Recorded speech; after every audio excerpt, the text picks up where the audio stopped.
we gotta fucking yes, let's do it. All right. So fuck all that shit we was hollering. We gotta talk about the greatest fucking album of all time. Holy shit! How the fuck have I? No, I'm not blaming myself. I'm blaming you, the hip hop world at large. Oh, okay. For not fucking telling me. How is this not the first fucking album I listened to? Jesus Christ! Prince Paul's A Prince Among Thieves. Holy God! You know, I have been going a lot of my career as a critic and as an artist and all this sort of stuff. Kind of been on this whole like, man, I really wish people would do more like story raps, you know, where it's like a through line where there's actually a story. And I remember, you know, what I mean, anyone who's a fan of my work, you know, they've heard my stuff. I know I don't have a lot, but you know, like the fucking Polarity Switch album, where the point is like, oh hey, I'm doing this sort of thing is this side and then the opposite side. And then when I tried to do more of a story with Rappers Libre, it's like, oh, here's the story of this guy who falls in love, and each song is sort of short. Holy shit! I didn't realize. Fucking 1999! Someone beat me to it! Fucking holy God! An entire album, like an hour, and you're gonna look at the runtime and say, "What? An hour? Shut the fuck up! It's fucking classic. It's great. It's a full fight. Like this is literally a hip hop opera. Like holy shit! How the fuck did no one tell me about this? How the fuck? I'm sorry. It was a request from one of your patrons. Oh yeah, that's true. I didn't even get to shout them out. Hold on. Let me look that up real quick, because I didn't even think. Christy Brewster, thank you for suggesting Prince Among Thieves by Prince Paul. Look, you... I know I did it. I did my look.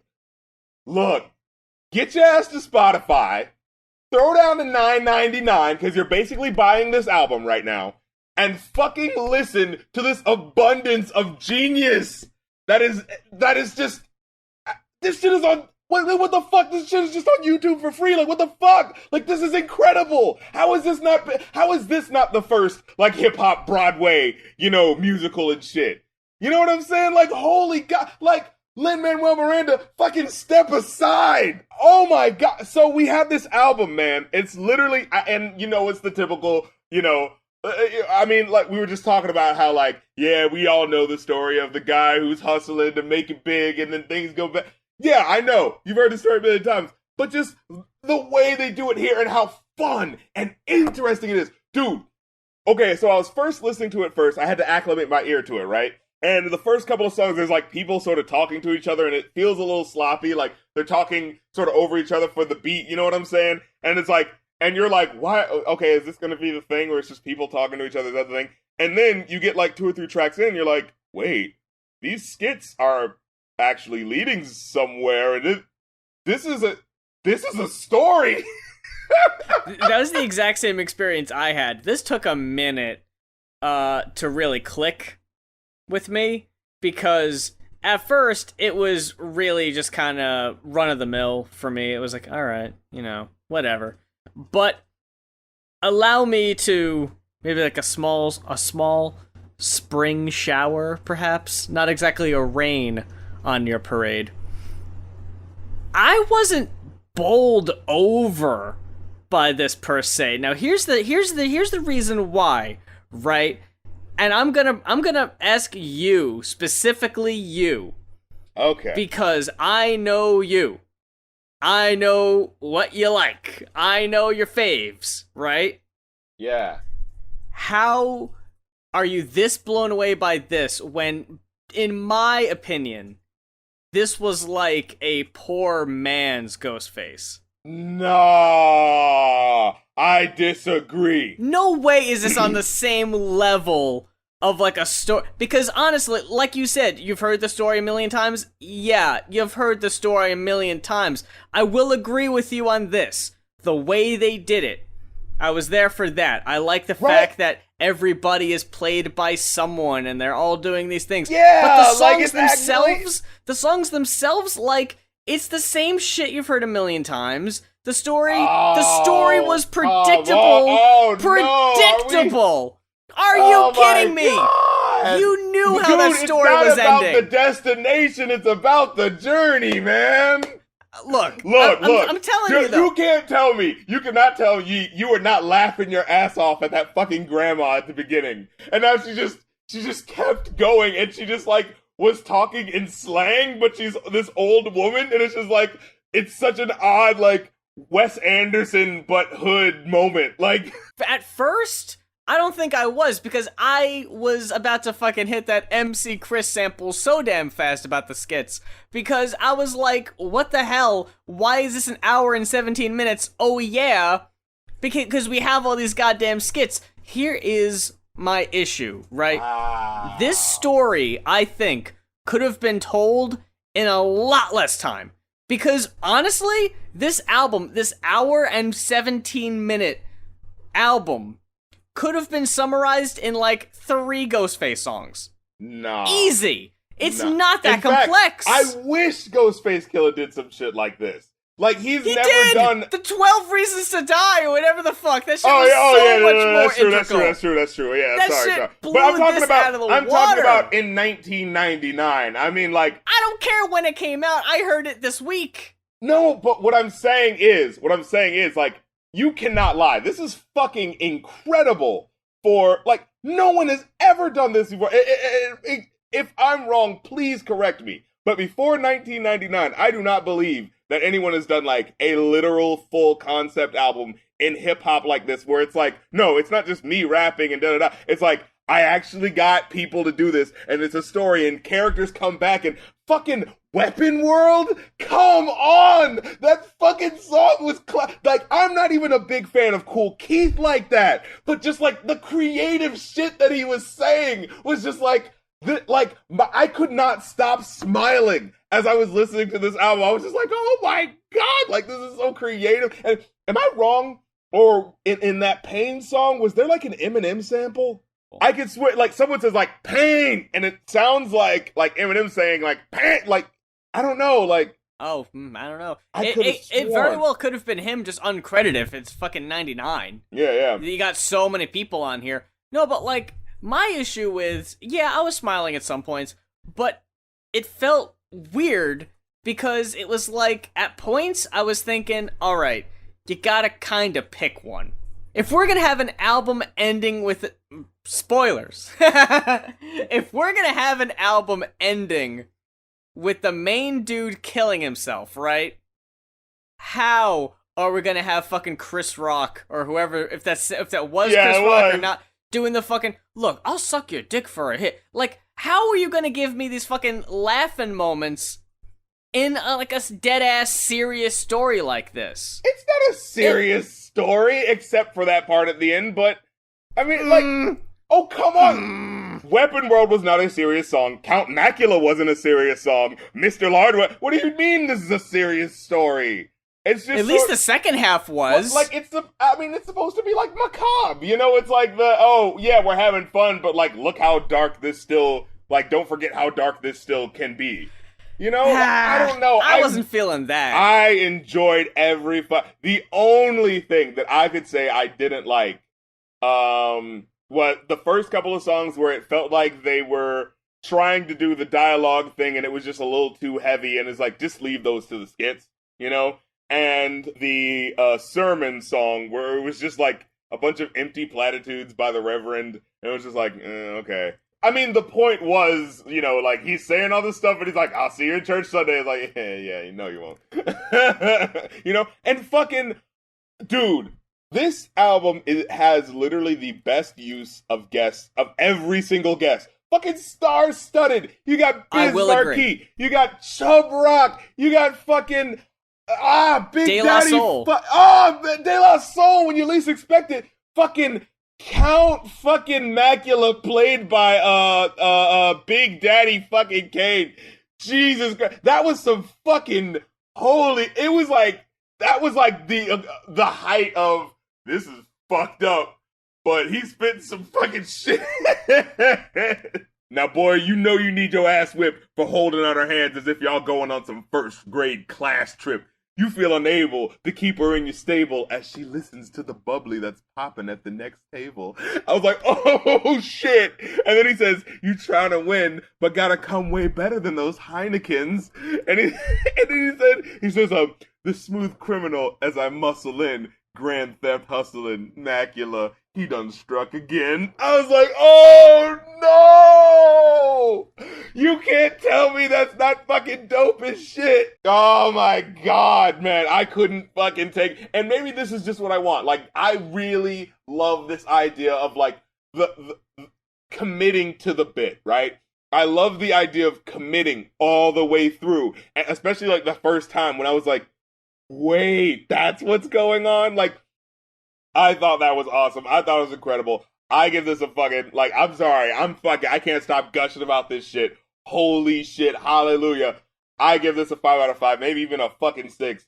Like, Jesus Christ, this was incredible for me. I think you're getting the wrong impression. I would give this a 4, right? Oh, okay. Because I thought you thought it was like straight out and out whack. I was about to say. Oh, no. I like the tracks. Overall, though, the presentation is the issue I kind of had the little issue with about the tracks. I mean, the album being a little long, and the skits being really long. Like, you know how Kendrick has a way on both Good Kid, Mad City and on To Pimp a Butterfly. He's able to set this picture with not even a minute of a little bit of dialogue at the beginning, like the phone conversations on Good Kid, Mad City, or that evolving poem on To Pimp a Butterfly, that like before the songs, it kind of lets you know what this is. It walks you through the emotions or whatever. Some of these track starts, you hear a beat, you think it's gonna be a song.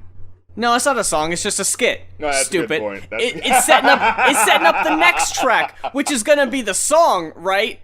No, it's like half a song, half a skit. It's like, come on! Like, there was way too much dialogue in the skits. The skits were too long. True. They were okay to set the story and to set this to set the overall picture. But an hour and 17 minutes, we just talked about how albums in the late 90s drag the fuck on. True. And this was a prime example of like, look, this is, like I said before, a very simple story at the base of it. You got a guy who wants to make some money. Oh, is he gonna be a rapper? No, he's gonna get involved with some shady shit.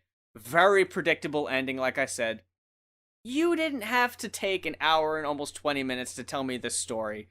By the end of it, I was like, come on, because it's so long. If it was shorter, I would have enjoyed it more. That's just my own personal critique, but it does reflect, I think, on the length of the skits, and that's why I would have to cut a point off. But no, I am not at all arguing with the use of the features. The features were fantastic. It was a mark-out moment every time of like, oh fuck, it's De La Soul now! It's like every time, because you didn't know where this shit was going. And what's great is what you sent me on Twitter. It's essentially a movie trailer for the album. Right. And it shows you all the characters and who plays who. It's like, if I would have seen that trailer before I listened to the album, I would have been so fucking there for it. I would have been so excited. But I saw it afterwards and I was like, yeah, I know. My question is, it's like, how is this not a bigger album? Like, how have I don't get that at all. Never heard of this before. Mm-mm. Like, what is it? And it's like, it's not like, oh, because no one was on it, because it's like half the fucking industry in 1999 was on it. Yeah, so, I mean, De La Soul was a much bigger name in 99 than they are today. Yeah, fucking, who else was on here?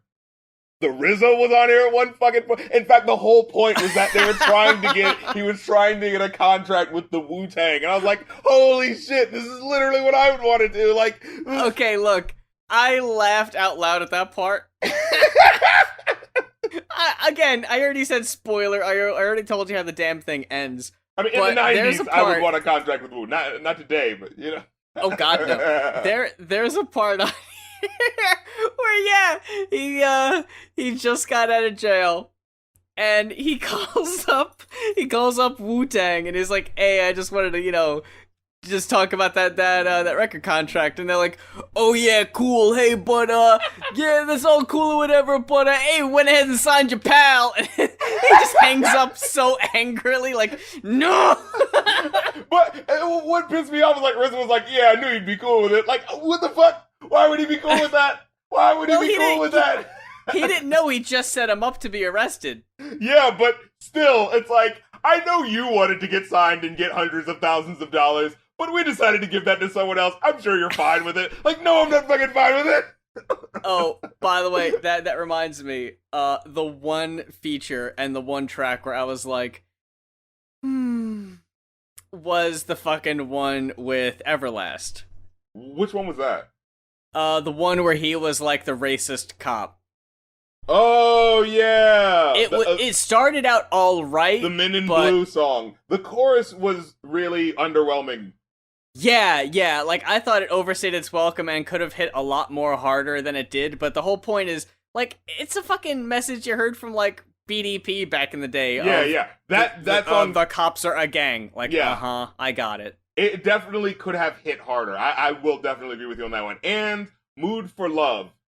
I'll give you that one. Oh, that one was like, it just kept going. That like, was pointless. Is there gonna be a chorus, or is he just like? It just felt like he was just improvising. I remember that one. Yeah, like when the whole story is between these two dudes and they're falling out. I don't need to hear the fucking racist cops story. Like, fuck off. I don't need that.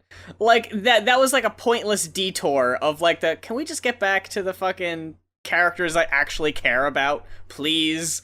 Or anyone that's interesting, not fucking Everlast. Fucking, know what it's like to say, fuck off. I don't need that shit. I will say this, though. Every song, see, when I have a problem with a long album, right? My main problem isn't just the length. It's the fact that when you inspect longer albums, a lot of times what you find is songs that are basically the same. So why the fuck do you have 3 songs that are just like the same style, the same shit? Like nothing really feels unique about it. So it's just like, well, then why are all 3 of these songs here when you obviously could have cut, you could have cut 2 of them, and you probably could have cut 1 or 2 verses from that other song, So it's like, my thing is, it's like, for me, everything here feels unique. Everything here feels different. I feel like there's no song on here that's like, I already heard the song about, Weapon World. Like, no, you didn't hear that song before. I've already heard the song about macking on chicks. Like, no. Like, it doesn't repeat itself. And I think that's what really allowed me to enjoy it more, because it was just like, everything was, what is the new idea that's going to happen in this song? I will also say that as far as the album being predictable, the ending was different and unique. I will say that. The story leads up to, these 2 dudes want to get signed by Wu-Tang, but the one screws over the other guy and steals his spot. Now, in the end, his friend performs the last song that is the title track on the album. And that was like I don't know about you, but I was like, that whole song, I was like, man, fuck you. Like, you know what I'm saying? Like, the fucking nerve in that last track was, and like, to have the quote good guy not win was like, oh. And the fucking intro to the track where it's just all the what could have beens, all the DJs being like, man, this new hot track from fucking Truth, and it's like, like, that did get in my feelings. I was like, man, this is so fucking wrong. Right? Yeah, alright, you know what? I changed my mind about that. The worst part about this is I gotta go throughout this fucked up world without you. It's like, man, fuck you. I don't believe that shit for a damn second. Like, that was fucking great. Like, that again was like, he was making me mad at a fictional character. Like, that got over really well. Like, that put that fucking heel over in a big, big way. While I'm using wrestling terms, to set a picture here, when you got a main event match, right? And it's a title defense. You got a champion and the challenger. Always, 100% of the time, typically 100% of the time, the champion comes out second. because the challenger has to come up first, and the big name is what comes out second. And that's what we're doing here with Gorillaz and their new album coming out second, essentially. But I don't know about you, but compared to Prince Paul, Gorillaz felt like the challenger, not the champion. But I want to say this. I think because this album came out a little too soon after the last one. Yes. They always do a follow-up album that's like either a remix or like B-sides or something yeah, that's like right, that. yeah. And so I think this was that, but then like because people weren't used to the B-side album having such a big single off of it, because Humility, that got a lot of traction. Yeah, that really did.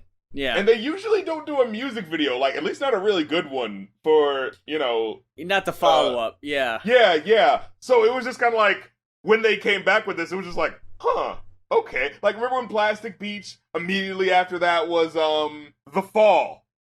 The Fall. Yeah, that's right. Mm-hmm. And as you listen to it, it's like, okay, I can tell these are not supposed to be, like, big hits. Like, Boner to Arizona, like, this isn't supposed to be, like, you know. But at the same time, as far as Gorillaz is concerned, for me, Gorillaz is not about giving you, oh, this is the best album ever. It's about giving you new things and challenging your ear, right? Especially for kids. Like that's what Damon Albarn said. Like, you know, people say our music is for kids, but that's great because I feel like I'm introducing a lot of people to a lot of stuff, and kids is the best place for that because they're the most open-minded, you know?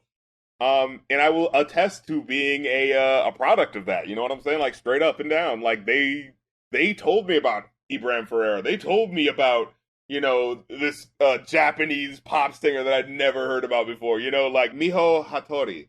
Like I didn't know who the fuck that was before Gorillaz. How the hell else would I have found out who the fuck that was before? Exactly. You know, Gorillaz. You know what I'm saying? Like they have a special place in my heart for them. But at the same time, you know, I'm still getting on that ass if you're doing some whack shit.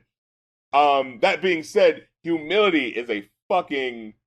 That's classic. Like, oh my god, that song is good. I will absolutely agree. That song, the music video, the feeling of it is so good.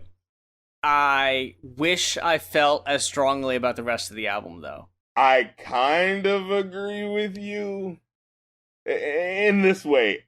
So the next, like, there's not as much challenging there's not as much musically challenging on this album. It's pretty like a straight groove. Like this straight up just feels like a hype album. They released a video where they played the whole album in concert, and I was like, oh yeah, this is fucking keeping the people going. You know what I mean? At least until Idaho. The ending of Idaho was like, ooh, okay. But yeah, I agree. Like I was bored for most of this. I'll be completely honest. Oh yeah.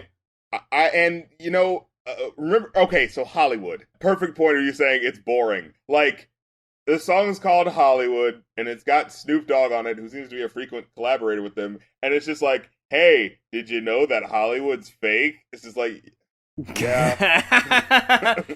Thanks, high school. I know, I've right? heard this. Like, my god. And they didn't, like I said, they didn't even really go in on it, because it's like Snoop Dogg comes in, and what's he saying? You know, I come through with the fat chain on my neck. Little did they know, no sweat. Okay.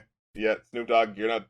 This is like the Heavy D verse on Candy Rain. You know, it's just, I'm the guest verse, and I'm not really here to really help the story or the song. I'm just here to say that I'm Snoop Dogg and do the things that I normally do. All right, catch y'all later. Like, that's what it was. Oh, I got a deal to make and a couple bad bitches. I've been making a break, waking and bake. Yeah, okay, we know.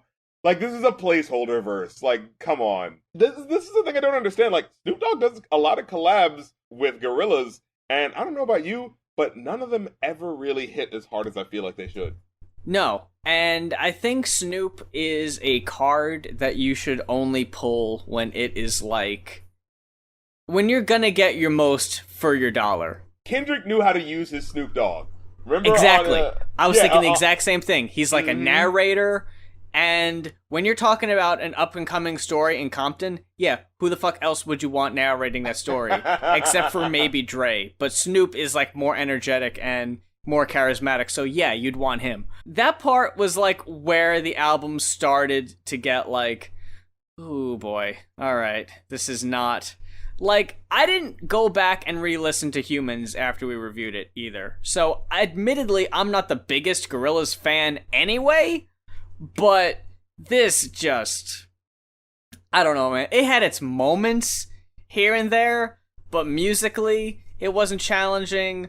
Lyrics-wise, it didn't stick with me that much either, and when we talked about Death Grips last week, where it was like, it's gotta do one or the other, there were parts on here where, for me, it was like, it was just not giving me anything I wanted. Where it was like, man, like, I don't even remember how the fuck 1% went. And that's a big problem that I have with albums. Like, that's a big deterrent when it's like, I listen to an album twice through, and even after all that time I spend with it, I'm still like, oh yeah, how did that go? Like, I should know by then.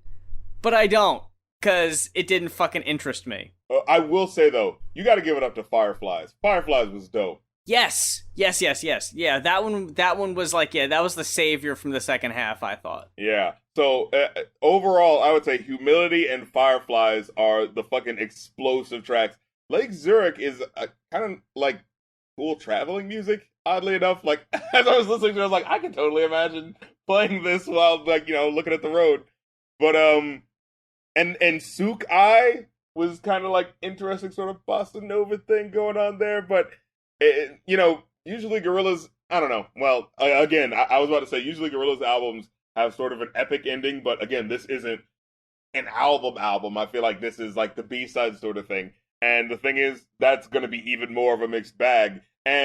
But the thing is, like on D-sides, you know, where there was a lot more variety, this feels especially very limiting to just like electronica, except for Idaho, you know, Idaho and Sukai. But like I said, Fireflies was a dope track. The way they had the you know, the 3/8 and then the 1 2 3 4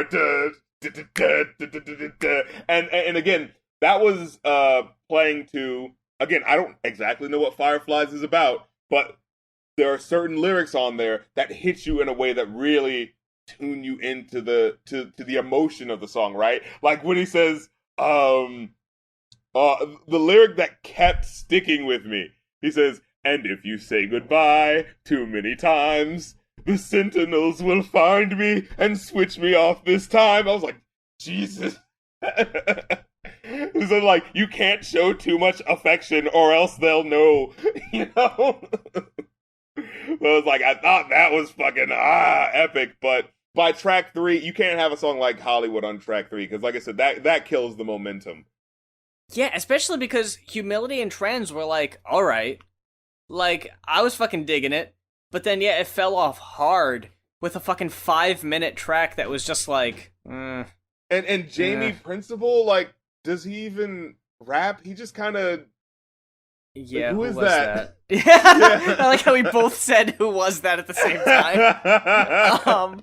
Yeah, man, like, it reminded me a lot of when we listened to Radiohead, where, like because the vocal style is kind of similar, between this and the In Rainbows, but In Rainbows is a bit more dynamic, because on here, the vocal style is kind of like, I don't want to say flat, but it's, I guess a bit more one-dimensional, but the music wasn't as interesting as it was on the Radiohead album, so I wasn't able to, like, lean on that as much. I've been like, well, at least I got this going on, because for the most part, yeah, like, it was just kind of, it was your standard electronic with, like, what was that one track where it just felt like they kept repeating the same damn thing over and over again? Was that Kansas? I'm not gonna cry. I was like, okay.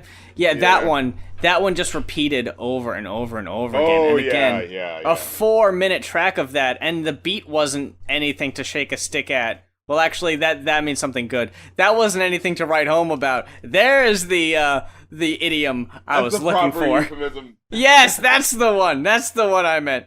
But yeah, man, like, it wasn't terrible. I just didn't particularly enjoy it. I wasn't really engaged.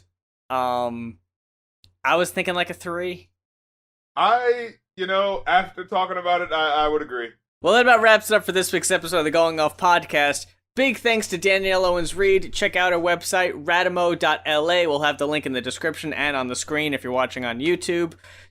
Big thanks to Christy Brewster for suggesting Prince Among Thieves by Prince Paul. If you have an album that you want to request for the Going Off Podcast, check out either of our Patreons. That's patreon.com/rapcritic or patreon.com/muse for details. Follow us on Twitter. Follow us on Patreon. Subscribe to us on YouTube. And if this is your first time listening to us, you can hear all of our old episodes on SoundCloud, iTunes, and YouTube. But until next week, for the Going Off Podcast, I'm Muse. And I'm Rap Critic. And Nicki Minaj gets the gas face! Ah!